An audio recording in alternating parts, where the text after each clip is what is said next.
मैले personally Nepali share मार्केटमा enter गरेको भनेको चाहिँ 2017 को लास्ट हो। म फर्स्टमा त्यही आइपिओ मात्रै पढ्थेँ। जब मैले मेरो +2 क्लियर गरेँ त्यसपछि चाहिँ मैले एराउन्ड 2020 देखि चाहिँ ट्रेडिङ चाहिँ स्टार्ट गरेको थिएँ। हुन त म एक्सपर्ट त होइन, मेबी 4 अथवा 5 इयरमा चाहिँ त्यो लेभलसँग पुग्न सक्छु होला। तर अहिलेलाई चाहिँ म आफूलाई एउटा इन्टरमिडिएट ट्रेडर भनेर चाहिँ तपाईँहरूलाई चिनाउन चाहन्छु। म मेरो यो 6 देखि 7 इयरको एक्सपिरियन्सबाट चाहिँ तपाईहरुलाई चाहिँ सिकाउन सक्छु एउटा ट्रेडिङ चाहिँ कसरी बिगिनिङ फेजमा चाहिँ स्टार्ट गर्न सकिन्छ त। फर्स्ट हामी बुझौँ how to start trading. Trading गर्ने भनिसकेपछि हामीले हाम्रो माइन्डलाई चाहिँ त्यही अनुसारले चाहिँ प्रिपेयर गर्नुपर्ने हुन्छ।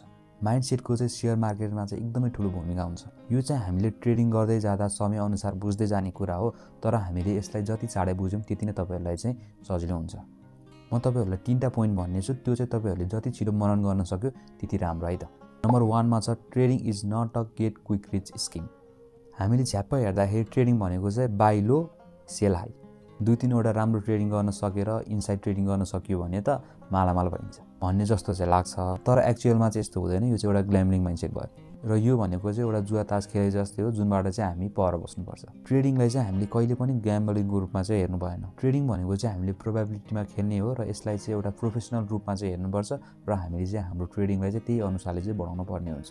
त्यसैले trading is not a get quick rich scheme.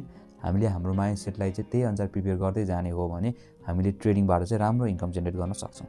हाम्रो सेकेन्ड पोइन्ट रहेको छ do not expect regular income from the trading. Trading गर्दाखेरि चाहिँ हामीले मन्थली स्यालेरी पाए जस्तै ठ्याक्क मन्थको इन्डमा चाहिँ यति भन्ने चाहिँ हुँदैन।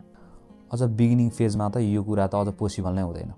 किन भन्दाखेरि हामी मार्केटको डाइनामिक अनुसार चल्ने हो। कुनै बेलामा सिग्नल आउला नआउला, हामी लसमा जान सकौँला, कुनै बेला राम्रो सिग्नल आएर हामी चाहिँ मालामाल हुन पनि सक्छौँ। त्यही भएर हामीले यो मार्केटको डाइनामिक बुझेर चाहिँ हामीले के बुझ्नुपर्ने हुन्छ भन्दाखेरि हामीले ट्रेडिङबाट चाहिँ रेगुलर इन्कम गर्न चाहिँ सक्दैनौँ। त्यसैले हामीले हाम्रो जब नै छोडेर ट्रेडिङ गर्ने चाहिँ होइन।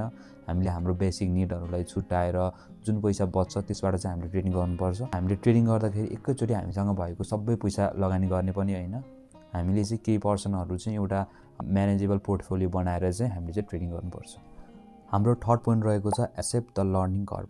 ट्रेडिङ भनेको पनि एउटा प्रोफेसन जस्तै एउटा टेक्निकल जब हो। त्यसैले यसमा सिक्न चाहिँ केही टाइम पक्कै पनि लाग्छ। हामीले एउटा प्रोफेसनल रूपमा चाहिँ ट्रेडिङ गर्नलाई कम्तीमा पनि 1 देखि 2 वर्ष चाहिँ कम्तीमा पनि लाग्छ। हामीले ट्रेडिङको एउटा लेभलमा पुगिसकेपछि मात्र हामीले चाहिँ एउटा कन्टिन्युअस रूपमा चाहिँ प्रफिट जेनेरेट गर्न सक्छौँ।